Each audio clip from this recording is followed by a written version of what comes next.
बिस्मिल्लाहिर्रहमानिर्रहीम, अस्सलाम वालेकुम। आप कैसर खान यूट्यूब चैनल देख रहे हैं। बात हुई यहाँ पर ज़ेरे ज़मीन दुनिया के उसूलों की कि ज़ेरे ज़मीन दुनिया के भी कुछ उसूल होते हैं। क्या उसूल होते हैं? मुखालिफ को छोड़ा जा सकता है, मुखालिफ अगर उसके अपोनेंट हैं तो उसको छोड़ा जा सकता है, लेकिन डबल एजेंट को नहीं। बाज ना आओ तो गोलियां मार दी जाती हैं। यानी कि मुखालिफ, यानी कि मान लीजिए कि ज़ेरे ज़मीन जो अंडरवर्ल्ड होती है, अंडरवर्ल्ड के अंदर ये उसूल है, ये इनके बता रहे हैं आसिफ बशीर चौधरी अपने ट्वीट के ज़रिए कि अरशद शरीफ, इमरान रियाज खान या समी इब्राहिम या दूसरे तीसरे जो भी हैं, सबको याद रखना चाहिए कि एक बार ख़ुद को बेचने के बाद आप मर्जी से बयानियाँ तब्दील नहीं कर सकते। तो ये तो खैर उनका बयान है, इसको मैं समझता हूँ कि उठाया जाएगा और किसी फोरम के ऊपर इसके ऊपर सवाल जवाब होंगे, मैं उम्मीद करता हूँ, आई बिलीव।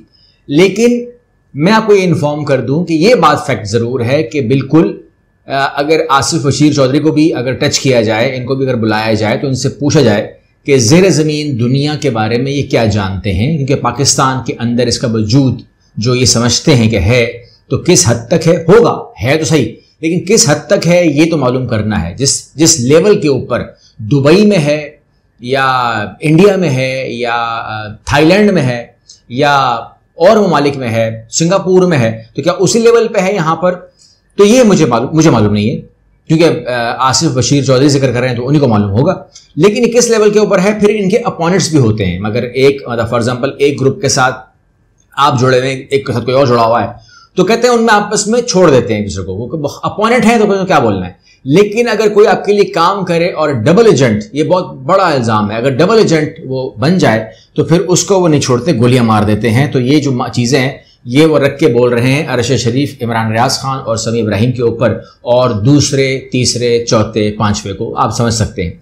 तो ये तमाम चीजें हैं। अब इसमें जो मुझसे अगर आप ये सवाल करें कि इसके बारे में कौन सबसे ज्यादा जानता है, सबसे ज्यादा कौन जानता है, तो मैं समझता हूं कि सबसे ज्यादा जो जानता है वो हमारे जो मोहम्मद ताहिरुल कादरी थे, जो अब एक्टिव नहीं रहे, लेकिन उनको मैं समझता हूं कि इन बातों के बारे में ज्यादा मालूमात हैं, क्योंकि जितनी गुफ्तगू मैंने उनकी सुनी है वो इशारों किनारों में बहुत कुछ इसके बारे में बता चुके हैं, और आप लोगों ने बहुत सारी फिल्मों के अंदर इन तमाम लोगों को, इन किरदारों को देखा होगा।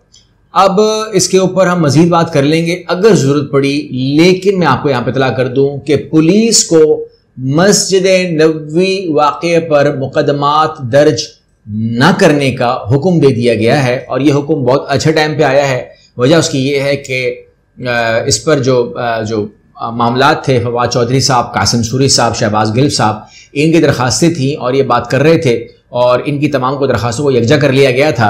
और तौहीन मज़हब के हवाले से उन्होंने कहा कि मार्शल लॉ भी रहा है, मगर किसी हुकूमत ने तौहीन मज़हब के कानून को इस तरह इस्तेमाल नहीं किया। वज़ारत दाखिला के बारे में नहीं कहता, मगर वज़ीर कानून पर हैरत होती है।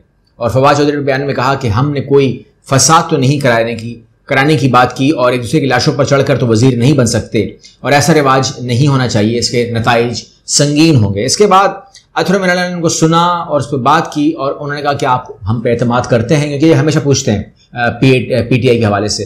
तो उन्होंने कहा आप पर एतमाद नहीं करेंगे तो फिर किस पर करेंगे, मतलब हम कहाँ जाएं, कौन सा दरवाज़ा खटखटाएं, जिस पर तमाम उन्होंने बात की। मगर आखिर में उन्होंने कहा कि अदालत ने मस्जिद नबी वाक़े पर पुलिस को मुकदमात दर्ज करने से मना कर दिया है कि अब आप इस हवाले से मुकदमा दर्ज नहीं करवाएंगे। उन्होंने जिक्र किया, उन्होंने कहा मैं जानता हूँ जो माजी में होता रहा है और जो उसके बाद हुआ है, ये चीज़ तो बहुत गलत है, मज़हब को अलग रखिएगा, सियासत को अलग रखिएगा। और ये बात भी सही, उन्होंने कहा कि मशाल खान का वाक़या है, सियालकोट का वाक़या है, इससे पहले कुछ वाक़यात हैं, तो उन्होंने कहा कि ये तो ख़तरनाक तो है, ये बात तो फैक्ट है और नहीं होना चाहिए। मतलब आप छोड़ दें किसी पार्टी की बात भी, लेकिन मज़हब कार्ड तो नहीं होना चाहिए ना, कोई भी इस्तेमाल ना करे, इसमें कोई दो राय या शक नहीं होना चाहिए। अब एक बहुत बड़ी बात कर दी है यहाँ पर, हम उस पर बात करेंगे, और वो ये है कि अदम एतमाद से पहले बहुत कुछ हुआ। यानी कि अगर हम इमरान खान साहब की सुने तो वो तो कह रहे हैं जुलाई से बहुत कुछ हुआ, तो वो लंबी बात है, लेकिन अदम एतमाद से पहले भी बहुत कुछ हुआ। फिर आप ख़त की बात करेंगे, मरासले की बात करेंगे, और तमाम मामला की बात करेंगे, वो भी बहुत कुछ हुआ। ऑप्शंस की बात हुई, उसमें भी बहुत बातें हुई कि रिज़ाइन दे दो या इलेक्शन करवा लो या वगैरह वगैरह, अदम एतमाद होने दो। और अदम एतमाद के हवाले से अमेरिका ने बहुत कुछ कहा, वो अपनी जगह ठीक है। लेकिन यहां पर एक बहुत बड़ा इल्ज़ाम जो लगा है वो ये है कि आज जो है पार्लियामेंट के अंदर कहा पीपल्स पार्टी ने, बिलावल भुट्टो ने, कि इंतखाबात फौरी करवाइए वरना मार्शल लॉ लगाने की धमकी दी गई थी। और ये मैं समझता हूं कि इस बात को या तो हम यहीं पर रोक दें कि अच्छा धमकी दी थी, नहीं दी होगी, नहीं, इस मामले को इस तरह नहीं टैकल करना चाहिए। मेरे हिसाब से तमाम जमातें जो हैं इस बात पे आके रुक जाएं, स्टॉप लगा दें कि एक मिनट, यहां पर सबसे पहले जो है जिस वजीर ने, साबिक वजीर ने, जिस शख्स ने भी आप तक पैगाम पहुंचाया कि आप फौरन इलेक्शन का ऐलान करने दें या करवाने दें वरना मार्शल आ रहा है, तो ये बहुत ज़रूरी है कि उस आदमी का नाम बताया जाए ताकि उस आदमी से मिलकर ये मालूम किया जाए कि किसने इसको मार्शल लॉ की धमकी दी थी, क्योंकि ये धमकी तो है और अगर ये धमकी प्रूव हो जाती है तो इसको कभी भी माफ़ करना नहीं चाहिए। लेकिन अगर ये सच ना निकला तो फिर सवाल करना चाहिए कि आप अगेन, क्योंकि कल भी जो है बहुत गंदे अल्फाज इस्तेमाल किए गए हाजिर अफसर के बारे में, बहुत अजीब व गरीब सवालात थे, खिताबात थे, खुदे लाइन लगा दिया एंड सो ऑन। वो बहुत ही नाजेबा अल्फाज थे, हमारे हिसाब से कतई तौर पर नहीं बनते थे, लेकिन किए गए, लगाए गए, बातें की गई। और इसके अलावा जो नवाज शरीफ साहब हैं उनका वाज़ेह एक मौक़िफ़ नज़र आता है और उनकी टीम का कि वो इलेक्शन की तरफ जाने को उतावले हैं। और ठीक है, मतलब हम समझते हैं कि वो अपने हिसाब से, अपनी पार्टी की पॉलिसी के हिसाब से वो बिल्कुल ठीक सोच रहे हैं।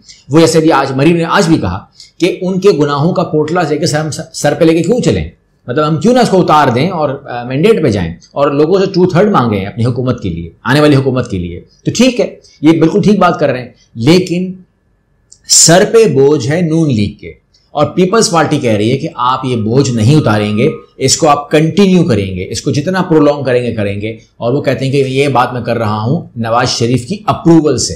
दैट इज़ वेरी डेंजरस कि एक पैगाम दे दिया कि जी ये मैं नहीं बोल रहा, ये अप्रूवल के साथ है या मुश्तरका बयान है विद नून लीग। तो नून लीग किधर खड़ी है? नून लीग तो चाहती नहीं है, लेकिन नून लीग इलेक्शन चाहती है और अक्टूबर तक चाहती है कि फारिग हो जाएं, यानी कि अक्टूबर में इलेक्शन हो जाएं। नवंबर में जो होगा देखा जाएगा, लेकिन अक्टूबर तक वो इलेक्शन कराना चाहती है।